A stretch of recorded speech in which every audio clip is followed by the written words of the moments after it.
How we understand God is through the revelation of his names, his titles, and his attributes. And so what Jesus did is he gives all these to us.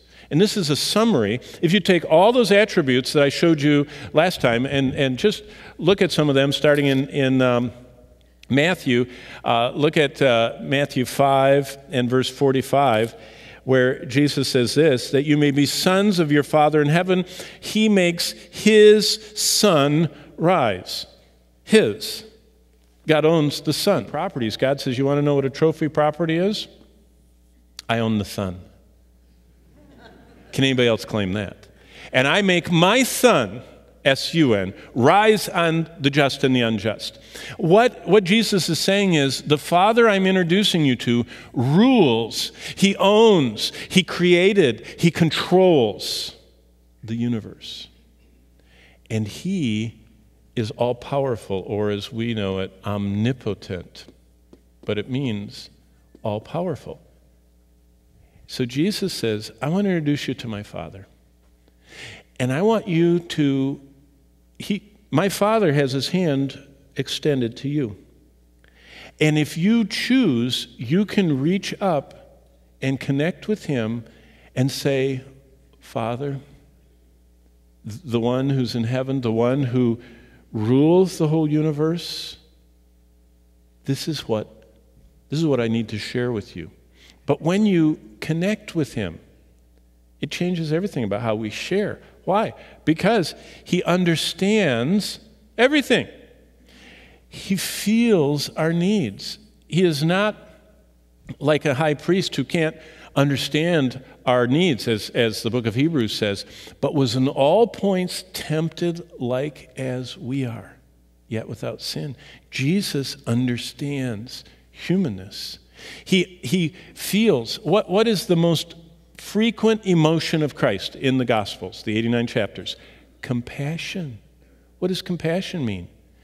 Sympatheo, sympathy, means you feel with someone. Actually, compassion, the word Jesus uses, is the word, it's a visceral word. It means you can feel. He felt inside our pains. He feels our needs, and he gives to us. Those are understanding, feeling, and giving is all an expression of his love. God is always loving, which means as we come and approach him, your Father already understands what you're coming about, but he wants you to share. He already feels what you're going through, but he still wants you to tell him. And he wants to give, look what it says here, good. Look at chapter 7, verse 11. I mean, all these are predicated on what Jesus revealed.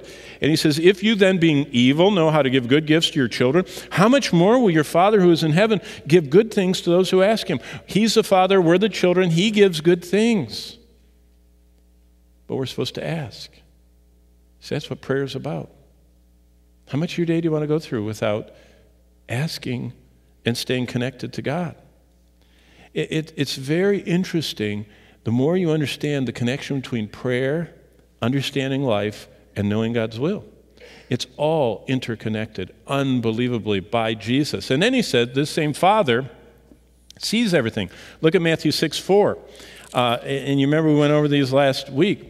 In Matthew 6:4, the Lord says this, your charitable deed be done in secret, and your Father who sees in secret. He sees what is being done, and that's a reflection of his all-knowingness, his omniscience. There are two attributes here, omniscience, omniscio, all-knowing, and also this is actually his wisdom. You talk about someone that makes great decisions. Someone who sees everything, knows everything, forgets nothing, knows everything equally vividly, is a great person to ask advice from. I mean, they already know what's going to happen, and they even know how we fit in the intricacy of what God's parameters, because God allows us to make choices within his will. And we can, I mean, it's very interesting, if this is God's will for us, and this is what he wants, he has in there the avenue that we can choose to stay in that he rewards, And over here, we can bump along in here in all this disobedience. He still has the guardrails. He doesn't let us go beyond his will, but he has for us the time we walk holding his hand and the time we pull our hand away and do our own thing. And this part of our life, it says in 1 Corinthians 3, will be burned up. Because God says, you chose to live that not connected to me, not holding on to me, going your own way, pulling your hand out of mine, saying you can make it on your own. I'll burn all that up, but I'll reward you for everything that we do, acknowledging his wisdom and omniscience and saying, I need you. And finally, he's everywhere present. Look at 6:8. I love this one. It says, therefore don't be like them, for your Father knows what you have need of before you ask him. I mean, you talk about the God who is walking through life, seeing where we are. He knows everything about us and what we need before we ask him, because he's right here watching. He knows we're weary. He knows we're troubled. He knows we're... And look at verse 18, a little bit later, further down. It says, and don't appear to men to be fasting, but your Father who is in the secret place, 6:18 says. Your Father is already there. I mean, he's watching. And he's not just watching through binoculars. He's watching right there. You know, it reminds me of... I shouldn't tell you this, but a dear friend of mine lives in Oregon.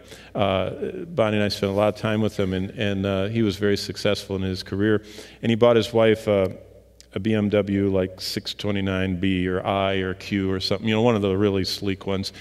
And he bought her the very finest radar detectors. I mean, the kind that cost hundreds, not just a simple one. And it's, you know, cloaked, you can't even see it, so they can't tell you have one.